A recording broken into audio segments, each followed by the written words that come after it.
সাহায্য করছিস? তুই আমায় সাহায্য করছিস? এত ভালো মানুষ তুই? তুমি তো কোনো সাধারণ মেয়ে নও। তুমি তো একটা ভূত। আমাকে ভূত বানিয়েছিস তোরা। তোদের জন্য আজকে আমি ভূত হতে বাধ্য হয়েছি। তুমি তুমি কে? আমাকে আমাকে চিনতে পারছিস না? ভালো করে দেখ। এত দেরি হয়ে যাবে বুঝতেই পারিনি।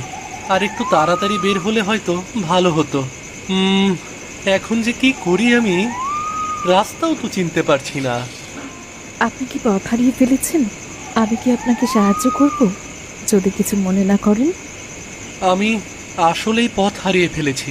যদি একটু সাহায্য করতেন আমার বড় উপকার হতো। আপনি এই গ্রামে এসেছেন, এই গ্রামের রাস্তাঘাট এখনো চেনেন না? আসলে আমি আরো 5 বছর আগে শহরে গিয়েছিলাম। এই 5 বছরে গ্রামের রাস্তাঘাট অনেক পরিবর্তন হয়ে গেছে, তাই চিনতে পারছি না। আপনি 5 বছর পর গ্রামে এসেছেন, অনেক লম্বা সময়। হ্যাঁ, আমি বুঝতে পারিনি এত রাত হয়ে যাবে। তাহলে হয়তো আগেই চলে আসতাম। সমস্যা নেই, আপনি চিন্তা করবেন না। আমি আপনাকে আপনার বাড়ি পৌঁছে দেব। আপনি দেবাশিস বাবুর ছেলে তো? হ্যাঁ হ্যাঁ, আমি দেবাশিস বাবুর ছেলে। আপনি আমাকে চিনলেন কিভাবে? এই গ্রামের রাস্তাঘাট, মানুষজন সব আমার চেনা। আমি এই গ্রামের আনাচে কানাচে সব জায়গায় ঘুরি। আচ্ছা, আমি কি আপনাকে চিনি? আপনাকে বড্ড চেনা চেনা মনে হচ্ছে, কিন্তু মুখ দেখতে পারছি না বলে চিনতে পারছি না। হয়তো চেনেন, আবার হয়তো চেনেন না।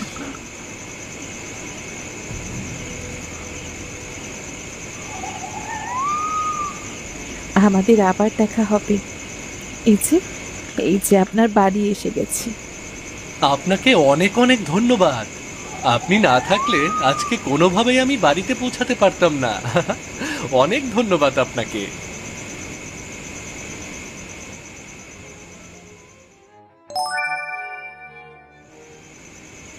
তোর আসতে এত দেরি হলো কেন রে? কি করব বাবা, আমি তো ভেবেছিলাম গ্রামের রাস্তাঘাট একটু উন্নত হয়েছে, কিন্তু এসে দেখলাম কিচ্ছু হয়নি। গ্রাম তো আর শহরের মতো নয় রে, যে বললেই উন্নত হয়ে যাবে। যাক, তোর আসতে কোনো অসুবিধা হয়নি তো? না বাবা, কোনো অসুবিধা হয়নি। তবে রাস্তা হারিয়ে ফেলেছিলাম। একটা মেয়ে আমাকে রাস্তা চিনিয়ে আমাদের বাড়ির সামনে দিয়ে গেল। একটা মেয়ে? কোন মেয়ে? আমি তো চিনি না বাবা। মেয়েটার মুখ ঘোমটা দিয়ে ঢাকা ছিল, তাই চিনতে পারিনি। তুই পরিচয় জিজ্ঞেস করবি না মেয়েটার? পরিচয় আমি জিজ্ঞেস করেছিলাম বাবা, কিন্তু পরিচয় দিতে রাজি হয়নি। বলল আবার কখনো দেখা হবে। কি এক রহস্যজনক কথা রে। মেয়েটা তোকে বাড়িতে দিয়ে গেল, কিন্তু মেয়েটা পরিচয় দিল না। আহা, তুমি চিন্তা করো না। যেহেতু গ্রামের মেয়ে, তো আমার চোখে পড়েই যাবে। আমি ঠিক চিনতে পারবো। আচ্ছা শোন, এসেছিস ভালো কথা। গ্রামের এদিক সেদিক বেশি ঘোরাঘুরি করবি না। ওহো বাবা, আমি কি এখনো সেই ছোট আছি নাকি? আমি এখন কত বড় হয়ে গেছি। 5 বছর পর গ্রামে ফিরলাম। 5 বছর পরে গ্রামে ফিরেছিস বলেই তোকে বেশি ঘুরতে বারণ করছি, বুঝলি? না বাবা, আমি কিন্তু তোমার কোনো কথাই শুনবো না।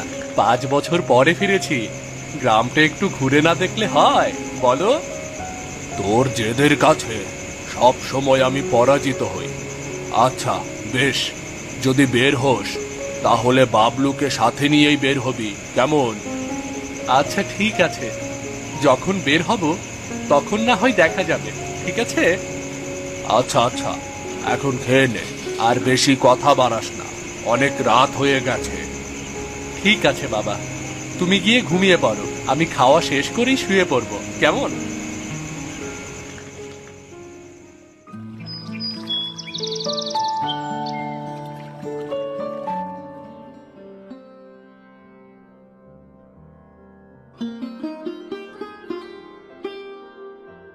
তুমি মিথিলা বৌদি না? কেমন আছো তুমি? তুমি কি দেবে নাকি? কণ্ঠে তো সেরকমই মনে হচ্ছে। হ্যাঁ গো বৌদি, আমি। তা তুমি এত বছর পর কোত্থেকে এলে? 5 বছরে তো অনেক পরিবর্তন হয়ে গেছো দেখছি। তুমিও কম পরিবর্তন হওনি। তোমাকে তো দেখে চিনতেই পারিনি প্রথমে। ধুর, কি যে বলো না তুমি। তা এখানে কি করছো? কবে এসেছো শহর থেকে? এই তো গত রাতেই ফিরলাম আমি। এসেছিলাম চৈতির কাছে। চৈতি কোথায় বৌদি? চৈতির খোঁজ তুমি জানো না? আমি তো ভাবলাম তুমি জানো। না বৌদি, চৈতির খোঁজ আমি কিভাবে জানবো? আমি তো 5 বছর আগে শহরে গিয়েছিলাম। যখন 5 বছর আগে চৈতিকে ফেলে শহরে যেতে পেরেছো, তাহলে এখন এসে আবার চৈতির খোঁজ করছো কেন? লজ্জা দিও না বৌদি, জানোই তো পরিস্থিতির চাপে পড়ে আমাকে শহরে যেতেই হয়েছিল। ভালো করেছো শহরে গিয়ে। এখন নিজের জীবনটাও গুছিয়ে নাও। সেজন্যই তো চৈতিকে খুঁজছি আমি। চৈতি কোথায় বৌদি? ইয়ে মানে, আমি চৈতির কোনো খোঁজ জানি না। আমি বলতে পারবো না ও কোথায় আছে। এমন করছো কেন? আমি জানি তুমি জানো। চৈতি কোথায় তুমি আমাকে বলো। আমি আসলেই জানি না ও কোথায়। তুমি আমায় অযথা জোর করো না তো। তোমাকে বলতেই হবে চৈতি কোথায়। বলো তুমি। চৈতির খোঁজ তুমি সময় মতো ঠিক পেয়ে যাবে। আমি পারবো না কোনো চৈতির খোঁজ দিতে। আমি জানিও না ও কোথায় আছে। তুমি আমাকে মিথ্যা কথা বলছো বৌদি। তুমি আমার থেকে কিছু লুকিয়ে যাচ্ছ, তাই না? না না, এমন কিছু নয়। আমি তোমার সাথে পরে বলবো। এখন আমার অনেক কাজ আছে।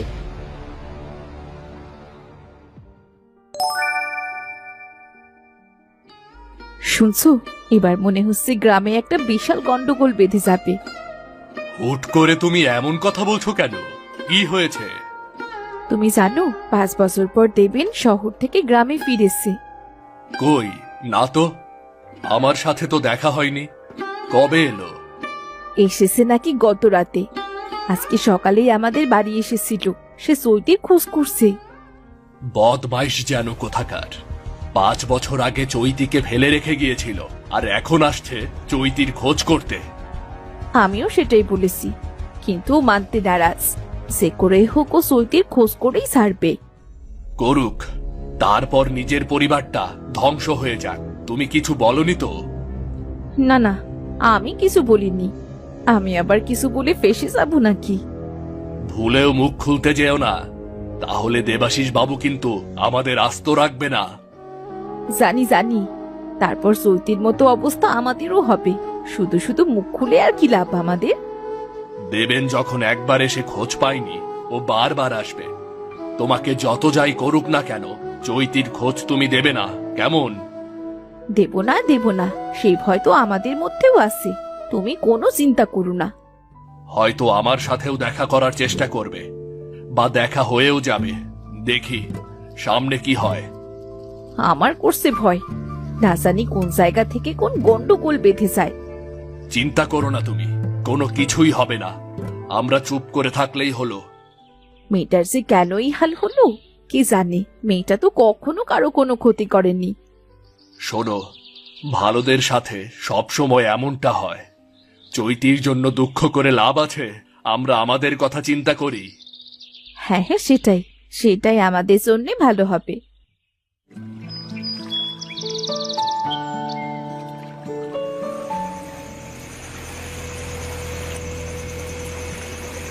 আজ আপনি এখানে বসে আছেন যে? আপনার কি মন খারাপ নাকি? আজও কি পথ হারিয়েছেন? কে তুমি? তুমি এত রাতে এখানে কি করছো?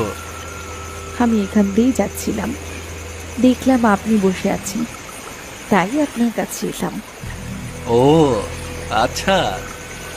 আপনার কি মন খারাপ? ঠিক তেমন নয়, আবার বলতে পারো মনটাও খারাপ। কেন মন খারাপ? যদি কিছু মনে না করেন আমাকে বলতে পারেন, দেখি আমি কোনো সাহায্য করতে পারি কিনা। তুমি কি গ্রামের সবাইকে সাহায্য করে বেড়াও? সবাইকে সাহায্য করি না, তবে কিছু কিছু মানুষ আছে যারা অনেক ভালো, আমি তাদেরকেই সাহায্য করি। তাহলে বলছো তোমার মতে আমি ভালো মানুষ, তাই না? তবে আমি ভালো মানুষ নই গো। আপনি ভালো মানুষ কিনা সেটা আপনি জানেন। আমার মতে আপনি একজন ভালো মানুষ। এবার বলুন তো কি হয়েছে? 5 বছর আগে আমি একজন